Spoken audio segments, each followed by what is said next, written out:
Rectification of error का example number 5 करेंगे। आप देखिए इसमें पहले एंट्री है wages paid for installation of machinery 600। तो ये entry machinery to wage cash होनी चाहिए थी, क्योंकि वेजेज मशीनरी के लिए पे की गई है। इंस्टॉलेशन अलग से डेबिट नहीं हो सकता, वेजेज अलग से डेबिट नहीं हो सकता। आपने ये पैसा अगर वेजेज में डेबिट किया है तो वहाँ से हटाया जाएगा, उसे सीआर किया जाएगा और मशीनरी जो एक्चुअल में डीआर होना चाहिए उसको डीआर करेंगे। फिर नेक्स्ट सेकंड एंट्री है रिपेयर्स टू मशीनरी। अब ये रूटीन रिपेयरिंग है, ये एक्चुअल में रिपेयरिंग में ही जानी चाहिए, जबकि हमने इसे किस में डेबिट कर दिया, मशीनरी में। तो मशीनरी से वापस ये पैसा क्रेडिट किया जाएगा और रिपेयर्स में डेबिट किया जाएगा। ये दोनों ही एरर ऑफ प्रिंसिपल है। तीसरा है सेकंड हैंड मशीनरी खरीदी। कोई भी नई मशीन या सेकंड हैंड मशीन खरीदते हैं, उसको लाकर लगाने तक का सारा खर्चा, ओवरहॉलिंग, इंस्टॉलेशन, कैरेज, सब उसकी कॉस्ट का हिस्सा माना जाएगा। इसलिए यहाँ पर भी ये पैसा रिपेयर्स में न डेबिट होके मशीनरी अकाउंट में डेबिट होना चाहिए था, जबकि हो गया रिपेयर्स में। तो थर्ड एंट्री में रिपेयर्स में जहाँ डेबिट हुआ है उसे वापस क्रेडिट करेंगे और मशीनरी को डेबिट किया जाएगा। फिर चौथा, own business material 8000 and wages 2000 were used for construction of building. अपनी ही दुकान का मटेरियल यानी गुड्स और वेजेस दोनों ही बिल्डिंग के कंस्ट्रक्शन के लिए यूज़ किए तो बिल्डिंग अकाउंट को डेबिट किया जाएगा। और परचेज गुड्स क्योंकि गया है, सेल के अलावा गया है, तो परचेज सीआर होगा और हमारे वेजेस के खर्चे में से इतना खर्चा बिल्डिंग अकाउंट में चार्ज किया जाएगा। फिर नेक्स्ट है फर्नीचर खरीदा 5000 रुपये का, was posted to purchase account as 500। अब यहाँ सस्पेंस क्रिएट हो जाएगा। फर्नीचर जिसको 5000 से डेबिट होना था नहीं हुआ, अब हम करेंगे और परचेज को क्रेडिट किया जाएगा, क्योंकि परचेज गलती से फालतू में डेबिट हो गया। हमने गुड्स नहीं खरीदा है, हमने फर्नीचर खरीदा है, इसलिए फर्नीचर को डेबिट होना चाहिए था, न कि परचेज को। अगर परचेज डेबिट हुआ है तो उसे भी वापस क्रेडिट करना पड़ेगा। साथ ही साथ क्योंकि डेबिट होके भी 500 से ही डेबिट हुआ है, इसलिए 4500 रुपये का सस्पेंस क्रिएट हो जाएगा। इसके बाद तीसरी एंट्री के बाद चौथी एंट्री ओन बिजनेस हो गया। पांचवी के बाद six entry old machinery sold to Karim and its book value of ₹2000 was recorded through sales book. तो इनको सेल्स बुक के थ्रू रिकॉर्ड कर दिया आपने, तो सेल्स अकाउंट सीआर हो गया है, जबकि सीआर होना चाहिए था मशीनरी को।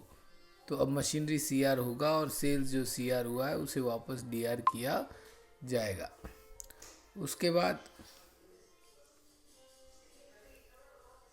Total of sales return book. Sales return book total sales return account के डेबिट में पोस्ट की जाती है, और जिसकी पोस्टिंग उसकी डेबिट में नहीं हुई तो अब करेंगे सेल्स रिटर्न टू सस्पेंस। इसके बाद सस्पेंस का अकाउंट बनाएंगे, क्रेडिट में 2 आइटम आएंगे, तो इसका मतलब ये सुधार होने से पहले सस्पेंस का बैलेंस डीआर रहा होगा। इसी तरीके से हम 6th क्वेश्चन करते हैं। ट्रायल बैलेंस अनंत राम का एग्री नहीं हो रहा है, उसकी क्रेडिट साइड में 16000 रुपये एक्स्ट्रा आ रहे हैं, तो उसने डेबिट में सस्पेंस डाल के और फिर इन गलतियों को निकाला। कैश मिला था मोहित से, मोहित के सीआर में जाना चाहिए था, जबकि चला गया महेश के सीआर में, और वो भी गया कितना, खाली 1000। तो महेश वापस डेबिट होगा, मोहित क्रेडिट होगा और बीच का डिफरेंस सस्पेंस में चला जाएगा। उसके बाद cheque for ₹5800 receive from Arnav in full settlement of his account 6000।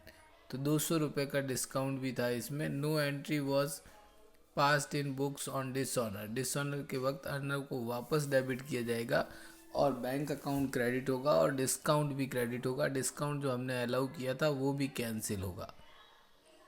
फिर खन्ना से 800 रुपये मिले थे, whose account had previously written off as bad debts। तो entry cash to bad debts recovered होनी चाहिए थी। आपने वो पैसा बैड डेट्स रिकवर्ड में सीआर करने की बजाय खन्ना के अकाउंट में सीआर कर दिया है, तो उसके अकाउंट से उसको हटाया जाएगा और बैड डेट्स रिकवर्ड के अकाउंट में उसको पोस्ट किया जाएगा। Next, credit sales to Manav for ₹5,000 was recorded through the purchase book as 2,000। तो परचेज बुक में लिखने से परचेज अकाउंट डीआर हो गया और मानव का अकाउंट सीआर हो गया। मानव के अकाउंट के अंदर आपने परचेज बुक में जो लिखा होगा 2,000 लिखा है तो 2,000 क्रेडिट में डाल दिया। तो 2,000 क्रेडिट मिटाने के लिए डेबिट करेंगे, 5,000 से सेल्स के कारण डेबिट करने के लिए डेबिट करेंगे। तो टोटल मानव जो है वो 7,000 से डेबिट हो जाएगा। परचेज को कैंसिल करना है इसलिए वो सीआर होगी और सेल्स को रिकॉर्ड करना है इसलिए वो डीआर होगी।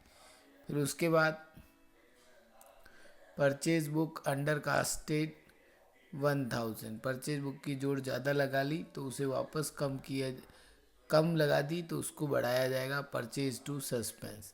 उसके बाद repairs on machinery 1,600 wrongly debited to machinery account. Machinery account में रिपेयर्स को डेबिट कर दिया तो हम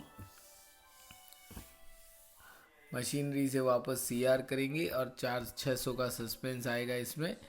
repairs to machinery to suspense. Last entry पढ़ेंगे, गुड्स रिटर्न किया था जिसकी कोई एंट्री नाथू ने अपने को दिया था, सेल्स रिटर्न टू नाथू, इसमें कोई सस्पेंस क्रिएट नहीं होगा। डिफरेंस पहले से ही डेबिट में लिख देंगे और फिर उसके बाद सस्पेंस अकाउंट बनाएंगे, क्वेश्चन कंप्लीट हो जाएगा। इन दोनों क्वेश्चंस को करें, कोई प्रॉब्लम हो तो पूछ लें।